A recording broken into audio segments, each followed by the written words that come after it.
네, 하나님 말씀 보도록 하겠습니다. 갈라디아서 4장 1절부터 7절까지의 말씀 보도록 하겠습니다. 갈라디아서 4장 1절부터 7절까지의 말씀입니다. 간제는 8절로 되어 있는데 오늘 7절까지만 보도록 하겠습니다. 신약성경 306페이지입니다.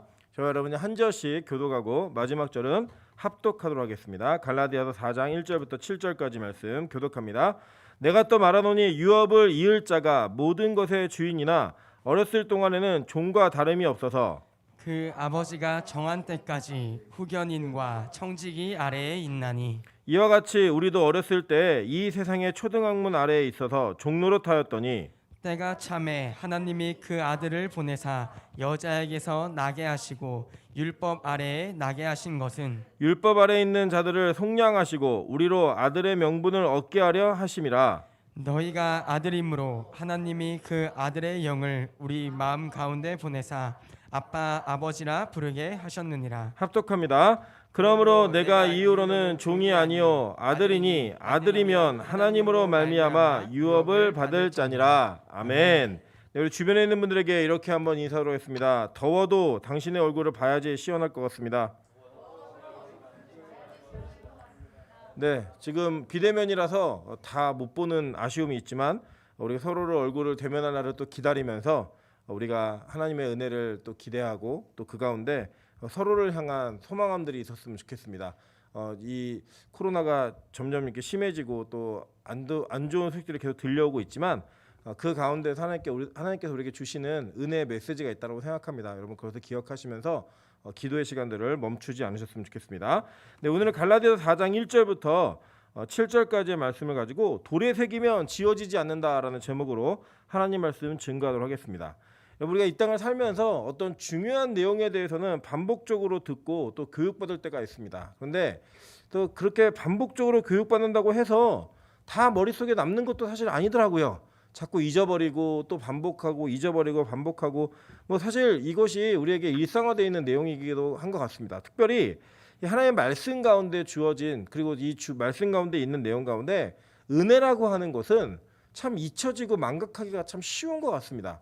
그래서 여러분 제가 오늘도 이제 어떤 청년의 얘기 나누면서 너 바리새인이었지? 네, 그렇대요. 근데 이게 바리새인하고 은혜를 받은 자하고의 차이가 뭐냐면 순간이에요, 순간. 나를 나타내고 싶고 내가 무언가를 하고 있다라고 하는 순간부터 바리새인이 되는 거예요. 그냥 나의 공로를 앞세우는 그 순간. 근데 우리가 이 얘기를 왜 계속 듣고 있느냐? 이 갈라디아서가 그 시대 속에 갈라디아에 있는 교회들에게만 외쳐지는 메시지로 끝났으면 이 이야기는 어떤 특정한 상황 가운데 특정한 사람들에게만 적용되는 말씀이었을 수 있었을 거예요. 바울의 권면 정도. 근데 이것이 계시에 의해서 쓰여지고 그 계시가 지금까지 우리에게도 들려주고 있는 것은 그때나 지금이나 우리가 동일한 함정에 빠질 위험이 크고 그리고 또 그 가운데에서 반복적으로 교육받고 반복적으로 주기적으로 정기적으로 이 말씀에 대한 자극이 있어야지만 우리가 율법주의 즉 나의 공로를 앞세우고 내가 무언가 대단하다는 생각을 버리고 다시 은혜의 자리로 돌아갈 수 있음을 성경은 그냥 형식적으로 우리에게 보여주는 거예요. 계속 반복이 되기 때문에. 여러분 그래서 오늘 본문에 뭐라 그러죠? 내가 또 말하노니 이렇게 얘기해요. 그죠? 또 말한다라는 얘기를 하는 거예요. 예수님께서도 그랬고요. 성경은요. 어떤 이야기를 할 때 굉장히 반복적인 이야기를 반복적으로 계속하면서 강조할 때가 있는 것들을 보게 됩니다. 마태복음 19장 23절부터 25절에 보시면요. 예수께서 제자들에게 이르시되 내가 진실로 너희에게 이르노니 부자는 천국에 들어가기 어려우니라. 다시 너희에게 말하노니 낙타가 바늘기로 들어가는 것이 부자가 하나님의 나라에 들어가는 것보다 쉬우니라 하시니 제자들이 듣고 몹시 놀라 이르되 그렇다면 누가 구원을 얻을 수 있으리까라고 물어요. 그죠? 여기 보니까 예수님이 이 부자 청년을 만난 이후에 그의 어떤 행동과 태도를 본 제자들과 함께 이 진리를 얘기하시는데 내가 진실로 너에게 말하는데 부자들은 천국에 들어가는 게 어렵다라고 얘기했어요. 그죠? 그 다음에 다시 말하노니 내가 너희에게 다시 말한다라고 강조하는 거예요. 한 번 더. 그 강조를 통해 말하는 게 뭐냐면 낙타가 바늘기로 들어가는 것이 부자가 하나님의 나라에 들어가는 것보다 쉬우니라. 뭐 다 아시는 얘기죠. 그죠? 너무나 유명한 이야기잖아요. 이 이야기가 언제 얘기가 된 거냐면 이 그 부자 청년과 예수님과의 대화 속에 일어난 일이에요. 근데 거기서 예수님께서 2번 반복을 통하여서 이 말씀의 중요도가 얼마나 큰지를 얘기하셨어요. 요한복음 10장 1절부터 3절, 7절부터 9절입니다. 내가 진실로 진실로 너에게 이르노니 문을 통하여 양의 우리에 들어가지 아니하고 다른 데로 넘어가는 자는 절도며 강도요 문으로 들어가는 이는 양의 목자라라고 얘기하면서 예수님이 뭘 말씀하시냐면 내가 양의 목자이고 내가 양의 문이다라는 얘기를 하신 거예요. 그리고 나서 뒤에 보니까 문지기는 그를 위하여 문을 열고 양은 그의 음성을 듣나니 그가 자기 양의 이름을 각각 불러 인도하여 내느니라. 그러므로 예수께서 다시 이르시되라고 얘기해요. 그죠? 강조하는 거예요. 두 번. 이 강조하는 이유 그리고 이 목적이 뭐냐? 예수님이 진짜 메시아이고 내가 양의 문이고 너희를 위해 온 이 땅의 구세주다라고 얘기하는 것들을 강조하기 위해 반복하고 있는 거예요. 그러니까 성경은 너무나 중요한 메시지가 있을 때마다 이러한 내용들을 반복하는 것들을 보여줍니다. 빌립보서에서도 이 바울이 이렇게 얘기하죠. 끝으로 나의 형제들아 주 안에서 기뻐하라. 너희에게 같은 말을 쓰는 것이 내게는 수고로움이 없고 너희에게는 안전하니라. 개들을 삼가고 행악하는 자들을 삼가고 몸을 상해하는 일을 삼가라. 하나님의 성령으로 봉사하며 그리스도 예수로 자랑하고 육체를 신뢰하지 아니하는 우리가 곧 할례파라라고 얘기했어요. 그죠? 끝으로 내가 이 얘기한다라고 얘기해놓고 4장 4절에 가면 또 얘기해요. 주 안에서 항상 기뻐하라. 내가 다시 말하노니 기뻐하라라고 얘기하면서 이 빌립보서의 내용이 기쁨이거든요. 기뻐하라라고 하는 그 내용을 반복을 하면서 이 빌립보 교회 성도들에게 내가 이 편지를 쓴 목적과 이것이 무엇인지를 계속적으로 얘기하고 있다는 거예요. 여러분 이제 그 설교를 오랫동안 들으신 분들은 기억하시겠지만 또 체감하시는 거지만 우리가 설교를 듣기 시작하면 우리 목사님이 또 무슨 이야기 하겠구나. 본문을 들으면서 이 본문을 딱 선택하는 순간 무슨 설교가 되겠구나라고 하는 예상 예측들을 보통 하십니다. 그죠? 그러면 왜 그게 가능하냐면 반복적으로 우리에게 가르쳐지고 있기 때문이에요. 그 이유가 뭐냐? 우리가 자꾸 은혜를 망각하고 하나님의 말씀을 잊고 살 때가 있기 때문입니다. 그래서 바울도 자기가 너무나 사랑했던 빌립보 교회에 계속적으로 얘기하는 게 뭐냐면 반복해서 내가 다시 말하노니 기뻐하라라는 메시지를 전달하고 있는 거예요. 제가 보니까 우리 교회에 우리 이주환 강도사님은 베드로의 영을 받으셨어요. 베드로전서에 보면 베드로전서 3장에 끝으로 말하노니라고 얘기해놓고 그 베드로전서 5장까지 갑니다. 계속 가거든요. 우리 강사님들 이제 마지막으로 해놓고 이제 계속 가는 이 영이 있거든요. 우리가 이게 반복한다, 계속한다, 뭐 끝으로 말한다고 계속 얘기하는 이유가 뭐냐면 중요한 메시지가 그 부분에 실려 있기 때문에 계속 얘기하는 거예요. 오늘 보세요. 지금 4장 1절부터 7절까지 읽으신 내용은 여러분이 굉장히 익숙하신 내용이에요. 왜냐하면 제가 이전에 3장, 2장부터 쭉 걸치면서 율법과 은혜, 복음 간의 관계를 설명할 때 항상 들었던 모든 설명과 예화가 이 안에 다 담겨져 있어요. 그죠? 여러분 기억나시잖아요. 이 초등학문 이게 뭐였죠? 옛날에는 이게 몽학 선생이라고 얘기했잖아요. 그게 뭔지, 그죠? 그게 어떤 의미가 있는지 그 설명한 내용이 오늘 또 반복되는 거예요. 바울은 왜 이렇게 얘기하고 있냐면 이게 그만큼 중요한 이야기이기 때문에 계속 반복적으로 얘기하는 겁니다. 나 이거 읽은 건데 아는 건데 그게 아니라 우리가 그렇다 할지라도 이 부분은 신앙생활하면서 무너지거나 망각하거나 잠깐 잘못하면 우리 율법주의로 금방 넘어가기 때문에 이 선에 대한 명쾌하고 분명한 이 기준을 제시하기 위해 이 계속 반복적으로 바울이 강조해주고 있는 거예요. 강조. 그래서 오늘 이걸 읽으면서 오늘 설교는 또 뻔하겠네라고 이해하시면 안 되고 우리가 이것들이 너무나 쉽게 잊혀지고 순간순간 우리의 자신이 은혜를 쫓는다고 말하면서 율법주의로 넘어갈 가능성이 너무나 크니까 하나님은 우리에게 이걸 반복하면서 다시금 이것들을 잊지 않도록 하게 하시는구나 라는 것들을 여러분 인식하셔야 된다는 겁니다. 오늘 설교 제목이 뭐죠? 불의 새기면 지워지지 않는다. 잊어버리지만 계속 반복적으로 듣다 보면 아무리 머리가 나쁘고 아무리 이렇게 스마트한 뭐 기억력이 없다고 하더라도 이 말씀이 지속적으로 우리에게 들려지고 외쳐짐으로 말미암아 내 안에 우리가 이렇게 구원받았지, 내가 이렇게 구원받은 백성이지라고 하는 그 은혜와 감격이 떠나지 않는다는 거예요. 여러분 우리가 은혜 받은 순간을요 명쾌하게 기억하면서 그 기억을 잊지 않는다면 우리 평생 감사의 제목을 갖고 살 수 있습니다. 근데 왜 우리가 감사의 제목을 못 갖고 살죠? 잊어버리기 때문에. 우리 보세요. 남녀간에 막 사랑하고 부부간에 이렇게 사랑했던 거 처음에 그것들을 생각하면요 우리 어떻게 싸워요? 못 싸우죠. 절대 그럴 수 없죠. 그런데 우리가 그 시간이 잊혀지기 때문에 그 뒤에 다른 현상들이 자꾸 나타나게 된다라는 거예요.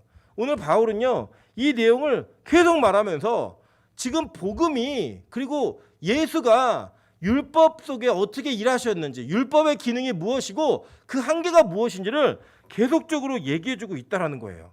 그래서 보세요. 갈라디아서 1장 6절부터 9절에 보면요, 이렇게 바울이 얘기합니다. 그리스도의 은혜로 너희를 부르신 이를 이같이 속히 떠나 다른 복음을 따르는 것을 내가 이상하게 여기노라. 다른 복음은 없나니 다만 어떤 사람들이 너희를 교란하여 그리스도의 복음을 변하게 하려 함이라. 그러나 우리나 혹은 하늘로부터 온 천사라도 우리가 너희에게 전한 복음 외에 다른 복음을 전하면 저주를 받을지어다.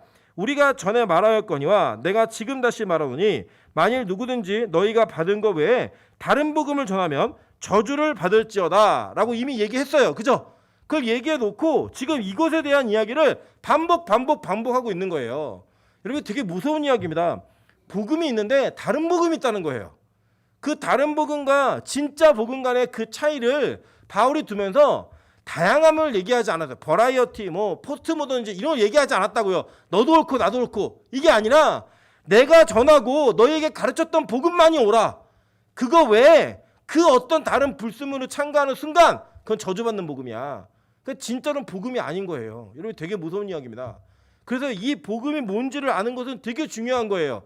바울이 전한 복음이 뭐냐, 그 복음이 무엇이냐, 이것은 우리 인생에, 그리고 우리 신앙생활에 있어서 우리가 명확한 개념과 정확한 정의를 가지고 믿고 따라야 하고 지켜야 되는 복음의 내용이라는 거예요. 복음의 내용. 그 내용을 오늘 바울이 다시 한번 설명합니다. 자, 이 내용이에요. 4장 1절 볼게요. 내가 또 말하노니 유업을 이을 자가 모든 것의 주인이나 어렸을 동안에는 종과 다름이 없어서 그 아버지가 정한 때까지 후견인과 청지기 아래 있나니 라고 얘기해요. 자, 여기서 말하는 후견인과 청지기가 그럼 뭐예요? 율법이죠. 율법. 그죠? 후견인과 청지기 아래에 있으면서 어떤 교육을 받는다 그랬죠? 주인이 되기 위한 교육을 받는 거예요. 그래서 제가 말씀드렸잖아요. 몽학 선생이 그 주인의 아들에 대한, 자녀에 대한 권한이 어디까지 있다고 그랬어요? 때리는 것까지 있다고요. 때려가지고 잘못된 것들을 수정하는 데까지 있는 거예요. 그래서 실제로 율법은 우리가 무엇을 잘못했고 네가 어떻게 잘못하면 어떻게 맞아야 되는지에 대한 처벌에 대한 이야기가 계속 기록되어 있는 겁니다. 그래서 여러분, 율법을 잘 보세요. 잘 보시면 해라보다 하지 말라가 많아요. 그죠? 그러니까 보통 우리가 그 교회 다니면서 좀 불편함을 느끼는 분들 중에 많이 공통적으로 말씀하신 내용이 뭐냐면, 교회를 가면 뭘 그렇게 하지 말라는 게 많은지, 하지 말라 이렇게 하는 게 참 많다는 거예요. 근데 여러분, 잘 생각해 보세요. 우리 어머니가 밖을 나가시면서 너 공부하고 있어 라고 얘기하면서 문 또 닫기 전에 너 TV 보지 말고 공부하고 있어, 너 절대 TV 보지 말고 공부하고 있어 라고 3번 얘기하고 나갔다. 그럼 이 아이는 평소에 어떤 아이예요? 공부를 안 하는 아이잖아요. 그죠? 그래서 보통 여러분 그런 경험 있으시죠? 저희도 옛날에 그랬는데, 어머니 아버지가 수요예배 가시면서 니들 TV 보지 마. 그리고 이제 가시면 저희 둘이 TV를 보다가 이제 어머니가 오실 때쯤 되면 탁 끄고 이제 공부하는 척하고 그래요. 그럼 이제 어머니 아버지가 들어오자마자 TV 뒷면을 만져요. 그럼 어떤 일이 벌어지죠? 제가 틀었다라는 게 다 들통이 나는 그런 현상이 있었잖아요. 우리가 볼 것 같으면 하지 말라고 얘기하고 뭔가 안 할 것 같은 것들을 자꾸 강조하면서 하라고 얘기하는 내용이 있는 거예요. 그죠? 그러니까 보통 이게 율법 내용 보시면요, 우리가 안 할 것 같은 거, 예배 잘 안 드리고 싶고, 그죠? 막 예배 드리는 거 싫고, 막 이래서 하나님께 뭔가 헌신하는 거 싫고, 그런 거 자꾸 하라고 얘기하고요. 우리가 죄질 것 같은 거 있잖아요. 위험 요소가 있는 것들, 하지 말라 하다 보니까 율법에 하지 말라가 많아진 거예요. 그 얘기 뭐냐면, 우리가 죄질 가능성이 크다, 아니면 축복받을 일을 할 가능성이 크다. 그렇죠. 여러분, 정답만을 이렇게만 우리가 신앙생활하면요, 하나님은 너무 기뻐하실 것 같아요. 그죠? 죄질 가능성이 큰 인간들이에요. 그걸 뭐라 그러냐? 죄인이라고 그러는 거예요. 저 여러분은 그런 가능성이 큰 사람들이기 때문에 우리는 율법에 의한 내 자신이 얼마나 죄인인가를 확인할 수밖에 없는 시간이 필요하다라는 거예요. 여러분, 구원이라고 하는 게 뭡니까? 다른 거 아니에요. 기독교에서 말하는 구원은 우리가 죄 가운데서 자유함을 얻는 것. 그 죄의 결과가 뭐였죠? 죄의 결과, 죄의 삭은 사망이잖아요. 그래서 그 죄의 결과에서부터 구원받음으로 말미암아 사망의 권세 아래에서 생명으로 옮겨지는 것, 이걸 구원이라고 얘기하는 겁니다. 다른 거 아니에요. 그게 구원이에요. 그래서 우리가 뭐가 필요하냐면 이 내가 죄 가운데 죽을 수밖에 없는 사망 아래에 있는 백성이구나 라고 하는 것을 인정하는 게 필요합니다. 그래야지만 내가 구원을 얻을, 그 나에게 구원을 주실 유일하신 예수 그리스도를 붙들 수밖에 없기 때문이에요. 그래서 기독교의 본질적 메시지는 저와 여러분이 얼마나 큰 죄인인지를 인식하게 만드는 것부터 출발해요. 여러분, 그게 인식이 안 되면 예수 필요하지 않아요. 요 근래에 이상한 복음을 들고 나온 분들이 자꾸 우리 현대 성도들이 스트레스 많이 받고 너무 힘든데 교회에서도 죄인이라고 이런 얘기하면 안 된다고, 그래 죄 얘기하지 말고 자꾸 죄인인 것을 강조하지 말아라 라고 말씀하시는 설교학을 가르치시는 학자들이 심심치 않게 나오고 있습니다. 제가 볼 때는 다 마귀 새끼들이에요. 너무 표현이 과격하다고요? 여기 그랬잖아요. 다른 복음을 전하는 사람 다 뭐 받는다고요?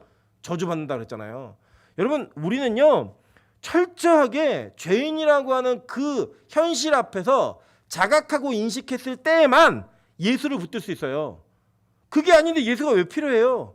여러분, 죄인이라는 느낌이 안 드시는 분들은 절대로 예수의 이름을 부를 필요가 없습니다. 심지어는 자기 스스로 의인 될 수 있는 분들도 계시거든요. 완전한 성화가 가능하다. 여러분, 어떻게 그게 가능해요? 내가 스스로 나의 성화를, 거룩함을 이룬다고요? 그럼 여러분 예수 믿지 마세요. 안 믿으셔도 된다니까요. 우리가 확인하는 건 뭐냐면 내가 얼마나 큰 죄인인지, 내가 얼마나 수정받고 고침받아야 될, 치료받아야 될 내용이 많은지 이거를 인식해야지만 됩니다. 그래야지만 예수가 보여요.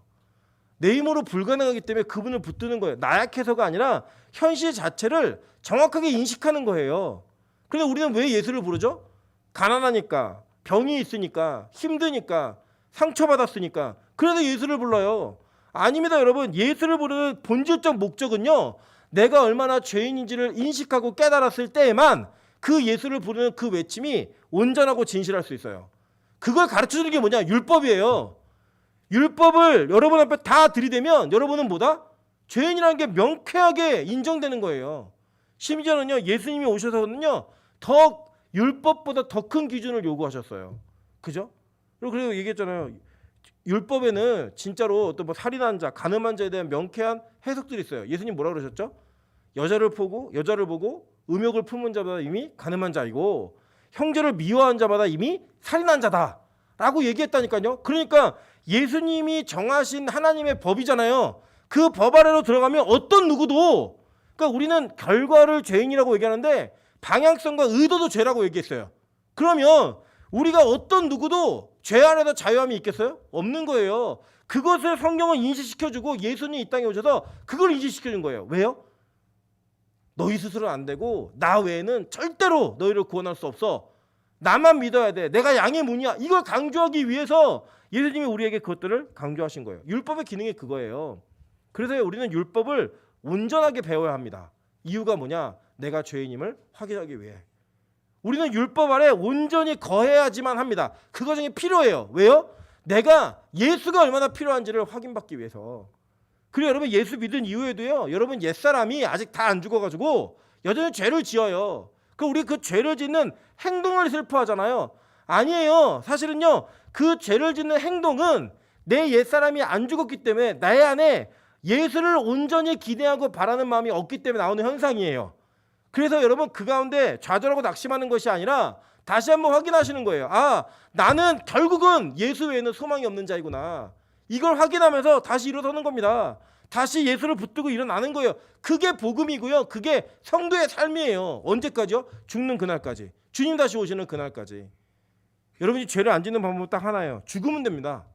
죽으면 죄 안 져요. 그런데 죽음 자체가 죄 아래에 있다는 걸 증명하는 거예요. 그리고 그것에서 온전한 회복은 언제 이루어지는지 아십니까? 주님 다시 오시는 날 온전하고 완벽하게 회복이 이루어져서 다시는 죄를 짓지 않는 거예요. 그래서 여러분, 죄가 지긋지긋한 거예요. 우와, 내가 죽어보니까, 그 사망 아래에 있어 보니까 내가 죄를 짓고 너무나 힘든 상태가 되다 보니까 이제는 그것이 끝난 영원한 삶의 세계, 영원한 소망의 세계가 얼마나 좋은지를 알고 다시는 죄를 짓지 않는 자발적, 그리고 그 죄와의 전투와 싸움이 우리 안에서 이루어지는 거예요. 그것이 어디예요? 천국인 거예요. 그 우리는 지금 천국을 예비하는 삶을 사는 거예요. 죄가 막 우리를 공격해오고 우리를 유혹하는데 그걸 이기고 싸우는 거예요. 나 그거 싫어. 나 안 할 거야. 근데 우리는 여전히 거기에 넘어지죠. 그죠? 제가 오늘 그 건강검진을 받고 왔습니다. 예, 건강검진 받고 왔는데 다 좋은데 지방간이 어마어마하고 이 내장 지방이 어마어마해서 살을 빼지 않으면 나이가 들어서 약을 이만큼씩 먹어야 된다고 이런 진단을 받고 왔습니다. 그러면 저한테 얘기한 게 뭐냐면 살 빼라고. 살 빼지 않으면 늙어서 이제 힘들다고. 저한테 그러더라고요.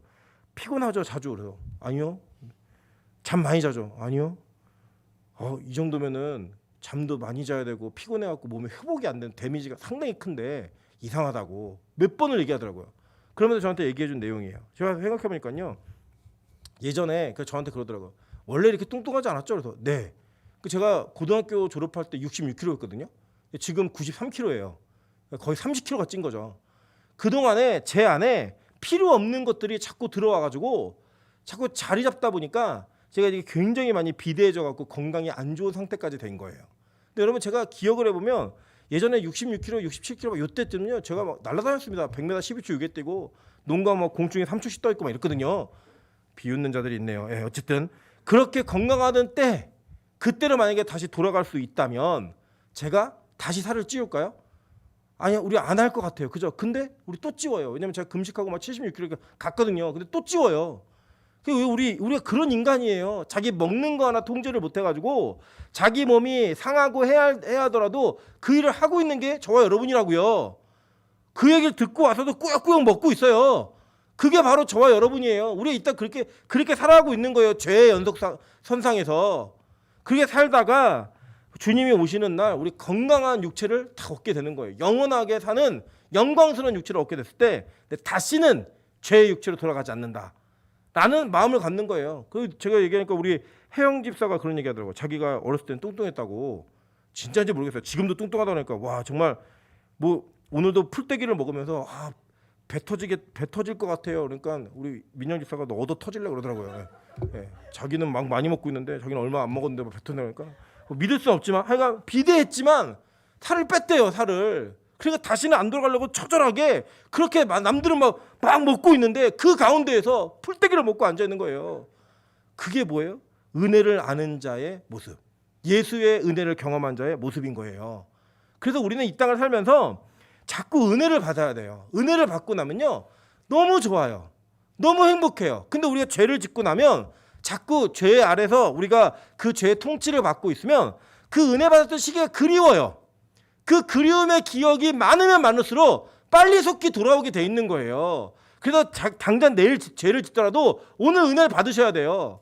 그래서 은혜 받은 상태가 얼마나 행복하고 좋은지 내가 그 은혜를 누렸을 때가 얼마나 기뻤는지 이 기억을 우리가 새기셔야 돼요. 돌머리에 자꾸 새기셔야 돼요. 그래야지만 죄와 싸울 수 있는 힘이 생기고 죄와 싸울 수 있는 전투력이 자꾸 생기는 거예요. 일어나야지. 나 이렇게는 안 되지. 이러면서 주님 앞에 돌아갈 수 있는 힘과 능력을 길러야 된다는 거예요. 그게 바로 복음의 메시지입니다. 우리는 그래서 우리가 죄 가운데 있음을 확인하면서도 그 죄인 중에서 유일한 소망 되시는 예수 그리스도를 붙드는 경험을 계속 이 땅에서 해나가는 거예요. 그게 바로 여러분의 영성이에요. 영성. 죄와 싸우는 힘, 능력인 거예요. 그렇게 언제까지 있느냐? 하나님이 정한 때까지. 그 정한 때까지 있다가 어떤 일이 벌어지냐면 이거 보세요. 4절 한번 볼게요. 때가 참에 하나님이 그 아들을 보내사 여자에게서 나게 하시고 율법 아래에서 나게 하신 것은 율법 아래 있는 자들을 속량하시고 우리로 아들의 명분을 얻게 하려 하심이라 라고 얘기해요. 자, 때가 차다라는 얘기가 되게 중요해요. 우리 전도서 3장 3절부터 8절에 보면요. 뭐라고 얘기하냐면 이렇게 얘기합니다. 범사에 기한이 있고 천하만사에 다 때가 있나니 날 때가 있고 죽을 때가 있으며 심을 때가 있고 심은 것을 뽑을 때가 있으며 죽일 때가 있고 치료할 때가 있으며 헐 때가 있고 세울 때가 있고 울 때가 있으며 웃을 때가 있으며 슬퍼할 때가 있고 춤출 때가 있으며 돌을 던져버릴 때가 있고 돌을 거둘 때가 있으며 안을 때가 있고 안는 일을 멀리할 때가 있으며 찾을 때가 있고 잃을 때가 있으며 지킬 때가 있고 버릴 때가 있으며 찢을 때가 있고 꿰맬 때가 있으며 잠잠할 때가 있고 말할 때가 있으며 사랑할 때가 있고 미워할 때가 있으며 전쟁을 할 때가 있고 평화할 때가 있느니라 라고 얘기하면서 이걸 쭉 얘기하다가 11절에 뭐라고 얘기하냐면 하나님이 모든 것을 지으시되 때를 따라 아름답게 하셨고 또 사람들에게는 영원을 사모하는 마음을 주셨느니라. 그러나 하나님이 하시는 일의 시종은 사람으로는 측량할 수 없게 하셨도다 라고 얘기해요. 여러분 우리 이 전도서 3장 3절부터 8절 안에 사실 우리의 삶이 축약되어서 다 들어있는 거 아니에요? 그죠? 우리가 이랬잖아요. 돈 벌 때도 있고 건강할 때가 있고 뭐 약할 때가 있고 가난할 때가 있고 여러 가지 때들이 있습니다. 그 모든 때들 그거 하나님이 뭐라고 얘기하셨어요? 하나님이 하시는 일은 시종일관 사람으로 측량할 수 없는 하나님만의 시간표와 때가 있다라는 거예요. 이걸 기다리는 게 절대 쉽지 않아요. 절대 쉽지 않다니까요. 여러분 이런 겁니다. 예를 들어 우리가 이 땅을 살면서 내가 어떤 것이 되기를 바라고 원하고 소망하는 때가 있잖아요. 근데 그 때가 내 마음대로 안 되는 것들을 여러분 많이 경험해 보셨을 거예요. 그래 우리 예를 들면 뭐 결혼도 내가 20대 할 줄 알았는데 20대 못 하고 그죠? 그리고 이제 저는 그랬거든요. 저는 제가 결혼한 26살 이때쯤 할 줄 알았어요. 근데 몇 살에서 39 했잖아요. 그때 여러분 그 기다리는 동안에요. 제가 어느 정도의 독한 마음을 품었냐면 제가 36에 결혼을 안 하기로 마음을 먹었어요. 나에겐 결혼 없다. 그런데 39에 저희 아내가 나타난 거예요. 그래갖고 39에 결혼했어요. 39에 결혼했어요. 그 여러분 하나님의 때는요 이미 정해져 있던 거예요. 네가 38때 누군가를 만나서 그 서씨하고 결혼을 해가지고 39에 살게 될 거야 라는 것들을 하나님이 이미 때를 정해 놓으신 거예요. 언제부터요? 태초부터. 그런데 저는 그걸 모르니까 결혼이 안 되고 자꾸 부모님하고 문제가 생기니까 나 진짜 결혼 안 해 내가. 이런 마음을 갖고 독한 마음으로 결혼 안 하겠다라는 결정을 살았다니까요. 왜요? 하나님 때를 모르는 자가 그 때를 아는 것처럼 살았던 거예요. 교만하게. 여러분 이게 제가 한 사람의 비유를 얘기했지만 실제 예를 얘기했지만 우리 그런 때 많잖아요. 내가 정한 때에 정한 일이 안 이루어지면 그것 때문에 막 화가 나고 그 소원이 안 이루어지는 것 때문에 낙심하고 실족하고 누군가 변화받기를 기대하는데 변화받지 않는 남편, 변화받지 않는 자식들, 아내들을 보면서 막 화가 나고 막 이럴 때가 있잖아요. 그때 여러분 이 전도서의 말씀을 기억하세요. 사람은 측량할 수 없다니까요. 하나님의 때가 있어요. 그때가 언제냐? 하나님은요 이미 태초부터 예수 그리스도를 이 땅에 보내시는 때를 정해 놓으셨다고요. 하나님이 육신이 되어 여자에게 후손으로 오시는 때를 정해 놓으셨어요. 그 때를 기다렸다가 때가 차니까 하나님이 그 아들을 보내신 거예요. 그때가 여러분 날짜로 계산하면 언제냐면요. 이 BC 1446년 정도에 율법이 주어졌어요. 대략이에요. 1400년 정도 주어졌다고 생각하시면 돼요. 그리고 예수님이 태어나신 게 뭐 실제 뭐 AD 1년 이렇게 얘기하지만 뭐 학자나 역사적으로 맞춰보면 BC 4년 정도예요. 그때 베들레헴에서 인구조사가 있었고 태어났거든요. 예수님께서. 그냥 몇 년을 기다리게 하냐면 약 1400년 정도의 시간을 하나님 정해 놓으신 거예요. 여러분 그 1400년 동안에 구약에 있었던 선지자들과 모든 예언자들이 했던 얘기가 뭐냐면 예수님 반드시 오신다는 거예요. 오신다는 이야기를 누구였냐? 에녹도 얘기했다고요. 에녹이 그 얘기를 하고 에녹은 율법 이전의 사람이잖아요. 훨씬 이전에. 그 얘기를 하고 에녹이 죽고 나서도 한참 동안 그런 일은 벌어지지 않았어요. 아무도 그런 일이 있을 거라고 생각하지 않았고 여러분 예를 들어 무슨 일이 된다라고 얘기했는데 1000년 지나도 안 되는 거예요. 그래 여러분 어떤 마음이 들겠어요? 야 우리 사기당했네. 이런 얘기 생각 안 드시겠어요? 하나님의 이 구약의 예언자들의 모든 이야기는 예수가 오시기 전까지 다 사기 같았다니까요. 말해도 이루어지지 않을 말했어도 그게 성취되지 않을 것 같았던 그런 이야기들이요. 어느 날 갑자기 때가 차니까 벌어진 거예요. 그래 어떤 일이 벌어지냐면 여자의 후손으로 오신 거예요. 여자의 후손으로. 그 예언이 어디 됐나 볼게요. 창세기 3장 15절입니다. 내가 너로 여자와 원수가 되게 하고 내 후손도 여자의 후손과 원수가 되게 하느니 여자의 후손은 내 머리를 상하게 할 것이요 너는 그의 발꿈치를 상하게 할 것이니라 하시고 라고 얘기해요. 그죠? 여자의 후손에 대한 이야기가 여기 있었어요. 그 보니까요. 계시록에도 이 얘기가 그대로 기록되어 있습니다. 결론적인 거지만 하늘에 큰 이적이 보이고 해 옷을 입은 한 여자가 있는데 그 발 아래는 달이 있고 그 머리에는 12별의 관을 썼더라. 이 여자가 아이를 베어 해산하게 되매 아파서 애를 쓰며 부르짖더라. 하늘에 또 다른 이적이 보이니 보라 한 큰 붉은 용이 있어 머리가 7이요 뿔이 10이라 그 여러 머리에 7 왕관이 있는데 그 꼬리가 하늘의 별 3분의 1을 끌어다가 땅에 던지더라. 용이 해산하려는 여자 앞에서 그가 해산하면 그 아이를 삼키고자 하더니 자 여기 보니까 지금 여자하고 뱀하고 싸우죠. 네, 용하고 싸우고 있는 거예요. 싸우고 있는데 그 결론에 보니까 여자가 아들을 낳으니 이는 장차 철장으로 만국을 다스릴 남자라. 그 아이를 하나님 앞과 그 보좌 앞으로 올려가더라. 이게 누구예요? 예수님이에요. 우리 계시록 12장 가면 배우시겠지만 지금 이 예언되어진 이 환상을 그대로 요한이 보고 기록하는 거예요. 예수님께서 이 땅에 어떻게 오셨는가라고 얘기하면서 창세기에 예언되어진 그 원시 복음, 여자의 후손과 뱀의 후손이 싸우면서 어떻게 승리하게 될 것인가, 이 내용들을 지금 계시록 12장에서 이 요한이 전체 역사를 통탈해서 보면서 이거를 환상으로 기록하고 있는 거예요. 그 실제로 구약에서요, 이 예언에 대한 이야기가 계속 나와요. 이사야 7장 14절입니다. 그러므로 주께서 친히 징조를 너희에게 주실 것이라. 보라, 처녀가 잉태하여 아들을 낳을 것이요 그의 이름을 임마누엘이라 하리라. 그죠? 이게 처녀가 잉태하는 얘기가 나오잖아요, 구약에. 그리고 실제로 어떤 일이 벌어져요? 마태복음 1장 16절에 야곱은 마리아의 남편 요셉을 낳았으니 마리아에게서 그리스도라 하는 예수가 나시니라. 그리스도라 칭하는 예수가 나시니라 라고 얘기해요. 그죠? 자, 이게 뭐냐면, 자, 이거예요. 여러분, 왜 예수님이 여자의 후손으로 올 수밖에 없었는가? 뭐 여러 가지 이유가 있는데, 오늘 이거 하면은 너무 길어질 것 같아요. 이거는 다음에 제가 그 마태복음 강의할 때 정확하게 이 족보를 살펴보면서 얘기하도록 하겠습니다. 자, 그렇게 예수님이 이 땅에 여자의 후손으로 나올 수밖에 없었던 이유가 분명히 있어요. 분명히 이렇게 오시는 것들이 예언되어져 있고, 그 때가 차니까 어떤 일이 벌어졌느냐, 진짜 그 일이 벌어진 거예요. 여러분, 이것을 우리가 보면서 뭘 믿으셔야 되냐면요, 지금 똑같은 거예요. 구약의 백성들에게 예수님의 초림은 일어나기 전까지, 그러니까 즉 때가 차기 전까지 허무맹랑한 이야기였어요. 말도 안 되는 이야기였다고요. 그 1400년 동안 외쳤던 모든 선지자들은 다 거짓말쟁이 같았고, 율법의 때가 끝나지 않을 것 같았던 그 시기들이 계속되었어요. 그죠? 그러다 어느 날 때가 찼을 때 주님이 이 땅에 응애 하고 태어나신 거예요. 그 태어나는 순간, 때가 차는 순간 어떤 일이 벌어졌어요? 구약의 모든 허무맹랑한 이야기 같았던 그 모든 이야기들이 다 사실이 된 거예요. 그죠? 그것처럼 때가 차면요, 예수님의 재림이 이 땅에 있습니다. 재림에 대한 이야기가 그렇게 수없이 많이 이야기되어 있고 선포되어져 있고 가르치고 이야기하는데, 우리가 볼 때 허무맹랑한 얘기 같잖아요. 그걸 얘기하고 죽은 사람들이 얼마나 많아요. 다시 오시는 예수를 가르치다가 12제자 다 죽었고요. 그 여기 성경 쓴 사람들 다 죽었어요. 믿음의 선조들 다 죽었다고요. 저희 외증조 할머니도 그렇고 외할머니도 다 돌아가셨어요. 재림을 얘기하셨던 분들이. 우리가 볼 때는 사기꾼 같아요. 이 성경이 사기 같은데, 때가 차는 그 순간에 어떤 일이 벌어져요? 주님이 다시 짠하고 오시는 거예요. 나팔 소리와 함께 구름 타고. 그날 모든 예언이 성취가 되는 거예요.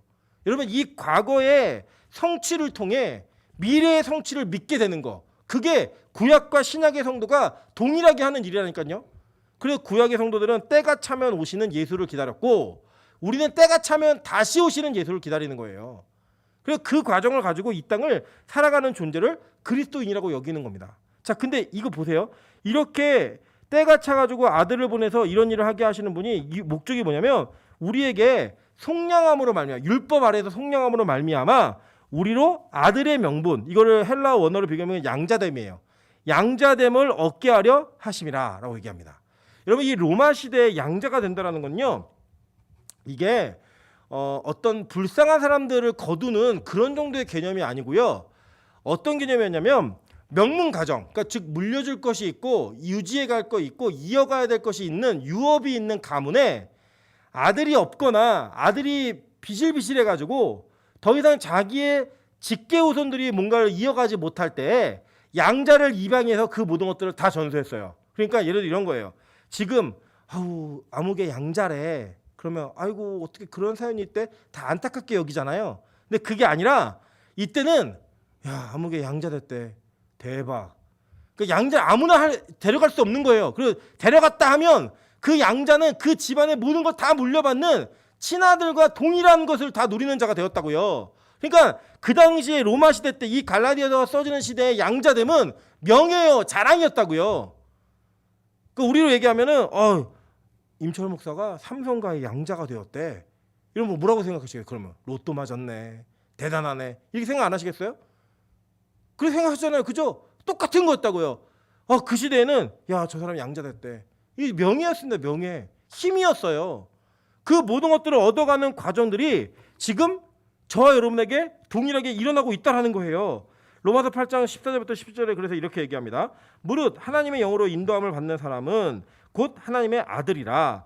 너희는 다시 무서워하는 종의 영을 받지 아니하고 양자의 영을 받았으므로 우리가 아빠 아버지라고 부르짖느니라. 성령이 친히 우리의 영과 더불어 우리가 하나님의 자녀인 것을 증언하시나니 자녀이면 또한 상속자 곧 하나님의 상속자요 그리스도와 함께 한 상속자니 우리가 그와 함께 영광을 받기 위하여 고난도 함께 받아야 할 것이니라 라고 얘기합니다. 그죠? 이게 뭐예요? 우리가 이렇게 아빠 아버지라고 같이 부를 수 있는 양자됨을 얻음으로 말미암아 다 그리스도와 함께 하나님의 자녀인 것이 되었다는 거예요. 자녀가. 그래서 공동 상속자가 된 거예요. 누가요? 저와 여러분이. 예수를 믿는 그 은혜로 말미암아. 계속 볼게요.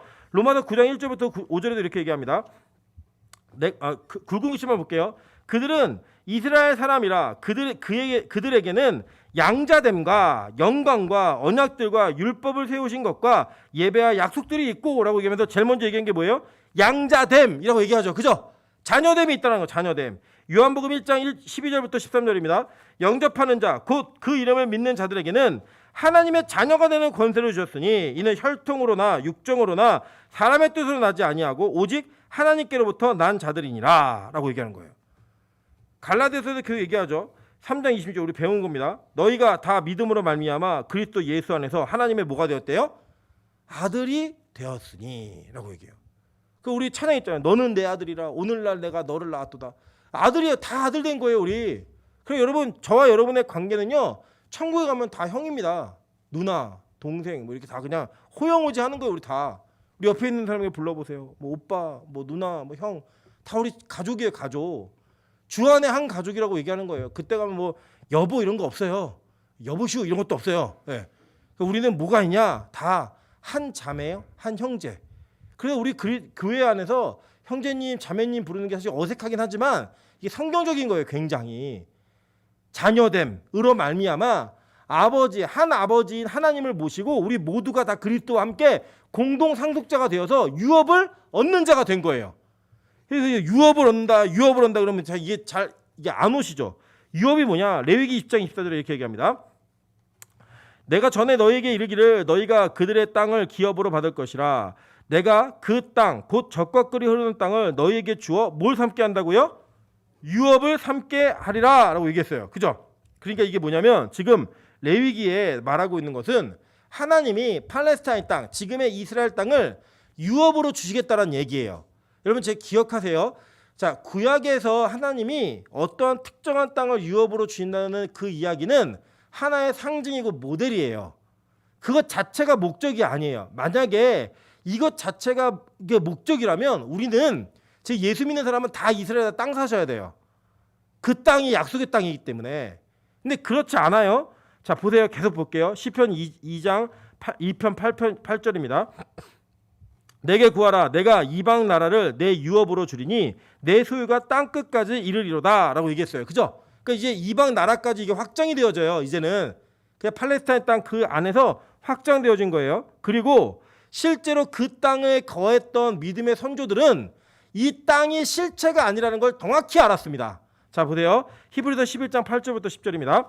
믿음으로 아브라함은 부르심을 받았을 때 순종하여 장래의 유업으로 받을 땅에 나아갈새 갈 바를 알지 못하고 나아갔으며 믿음으로 그가 이방 땅에 있는 것 같이 약속의 땅에 거류하여 동일한 약속을 유업으로 함께 받은 이삭 및 야곱과 더불어 장막에 거하였으니. 자, 땅을 받은 자들이 장막에 거했대요. 여러분 이게 얼마나 말이 안 되는 매칭이냐면 잘 보세요.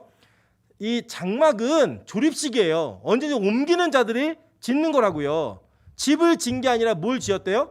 장막을 짓고 장막에서 산 거예요. 장막에 거했다. 장막에 살았다는 거예요. 나그네로 살았다는 거예요. 결국엔.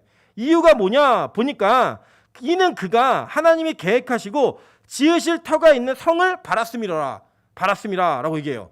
그러니까 그 땅을 약속받았고 살았던 아브라함도 이삭도 야곱도 요셉도 뭘 안 거예요?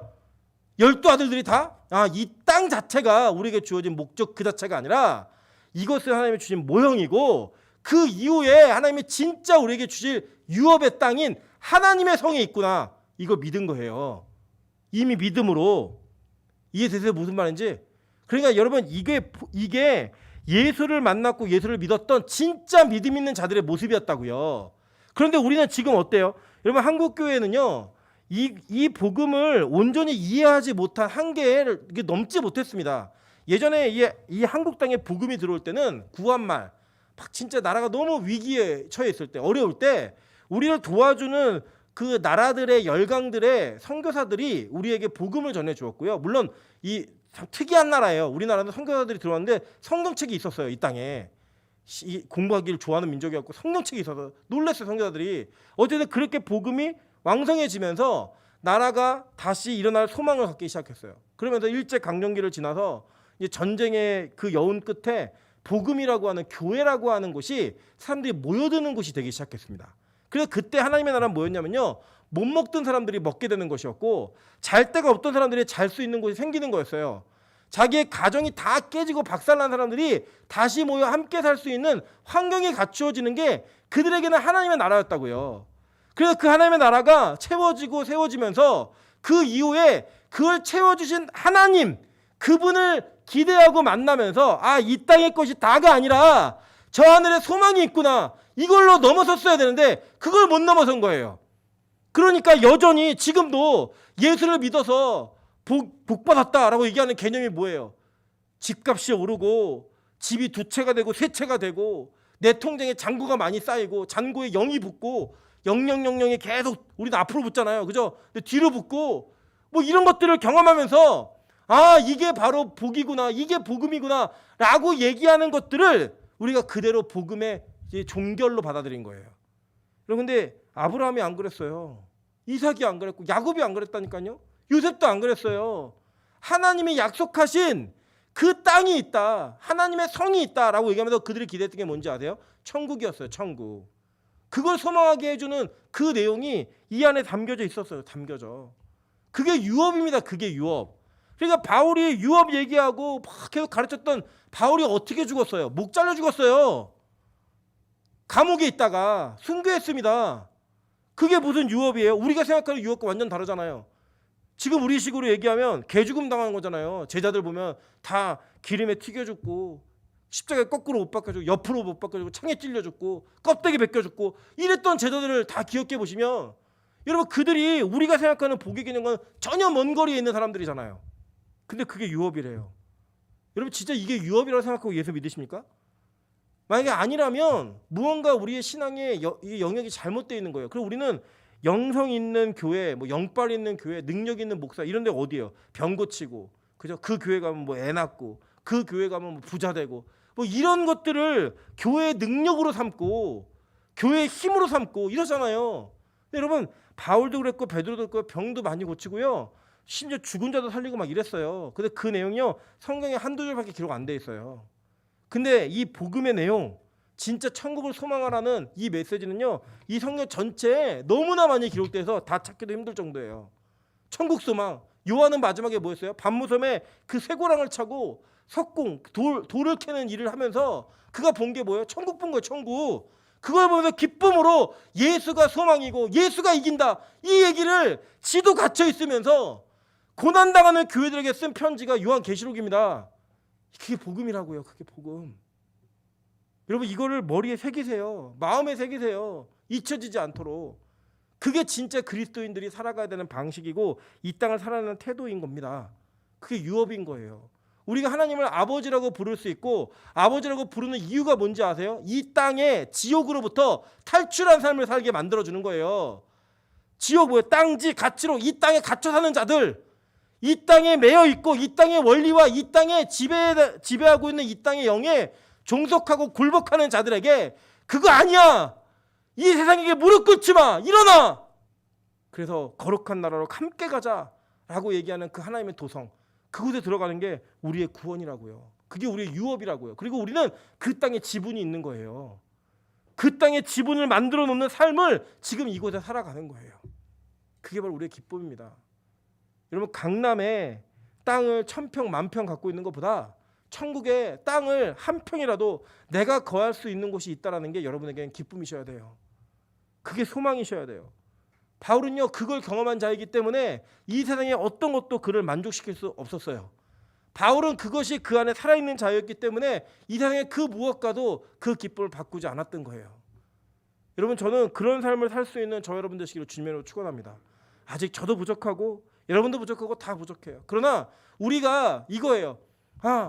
이게 옳구나, 이게 방향이 맞구나라는 그 개념을 가지고 우리 이 저와 여러분 다 돌머리잖아요. 돌머리여서 그 은혜의 말씀을 들어도 또다시 낙심하고 실족하고 다시 그 방향에 가는 우리의 모습이 왜 그래요? 잃어버리기 때문에 새기는 거예요. 다시 말하노니 내가 또 말하노니 이렇게 얘기했던 그 바울의 간절한 외침 속에 이게 율법이 이게 예수랑 비교할 수 없는 그냥 몽학 선생이었구나. 초등 선생이었구나.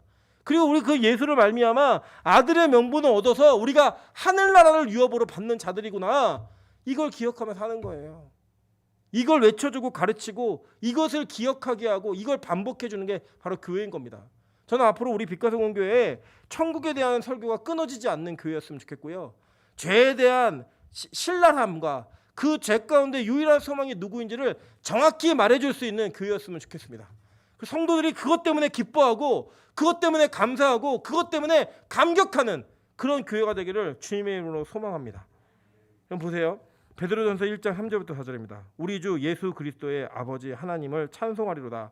그의 많으신 긍휼대로 예수 그리스도를 죽은 자 가운데서 부활하게 하심으로 말미암아 우리를 거듭나게 하라 산 소망이 있게 하시며 썩지 않고 더럽지 않고 쇠하지 아니하는 유업을 있게 하시나니 곧 너희를 위하여 하늘에 간직하신 것이라. 아멘. 이게 베드로의 소망이었어요. 그래서 베드로는 십자가에 거꾸로 못 박혀 죽을 수 있었던 거예요. 자기의 소망과 자기의 마지막 종국에 얻어야 될 유업이 이 땅이 아닌 것을 알았기 때문에. 여러분 우리가 이 땅에서 어떻게 손해보고 고난받으면서 예수를 계속 믿을 수 있죠? 다른 이유 아무것도 없어요. 천국에 대한 소망이 분명하면 가능합니다. 그게 없으니까 안 되는 거예요. 이거를 허락해 준 게 바로 복음이라고요. 예수 그리스도라고요. 여러분 이것을 잊지 않고 마음에 새기시면서 내가 이 땅에서 어떤 행위를 열심히 한다고 얻어지는 게 아니에요. 그냥 우리가 믿음 때문에 예수로 말미암아 하나님을 아버지라고 부르게 되었고 아버지라고 부른 것 때문에 우리는 상속자가 된다는 거예요. 그냥 때가 차서 하나님의 말씀이 우리는 이루어짐으로 말미암아 그 때가 또 오고 있어요. 재림의 때가. 그 때가 오는 그날 마지막 그 때에 성취가 되는 그날에 여러분 우리 모두 함께 하늘의 유업받은 것을 기뻐하며 지금 이 세상에서는 세상의 변두리에 살고 있지만 아싸잖아요. 우리 다 그죠? 이 수요일날 놀지도 않고 모여갖고 예배드리고 집에 앉아서 예배드리고 이 아싸들이 천국 가면 인싸가 되는 거예요. 천국 한복판에 모여가지고 와 여기가 내가 유업으로 받은 내 땅이야. 내 기업이야. 하나님의 약속하신 그 선물이야. 간직하신 그곳이야. 그것을 찬양하며 같이 노래하는 우리 빛과 소금 공동체가 되기를 주님의 이름으로 축원합니다. 이 시간 같이 한번 통성으로 기도하겠습니다. 기도할 때 하나님 먼저는 우리가 참 연약한 자들이어서 맨날 잊어버립니다. 하나님 이 은혜를 잊지 않는 자가 될 수 있게 좀 도와주십시오. 하나님 그 은혜로 말미암아 우리가 이 율법으로부터 속량받아 주님의 자녀가 되었음을 확인합니다. 하나님 그 자녀는 모든 것들을 다 상속받는 아들의 명분을 가진 자입니다. 하나님 그 명분을 가지고 이 땅에 매여 사는 자들이 아니라 하늘의 소망으로 하늘의 유업을 기대하고 그것을 소망하며 아버지를 아버지라고 당당하게 부르며 살 수 있는 진짜 그리스도인 진짜 믿음 있는 사람 될 수 있게 도와달라고 우리 주여 한번 크게 주네 통솔 같이 한번 기도합니다. 주여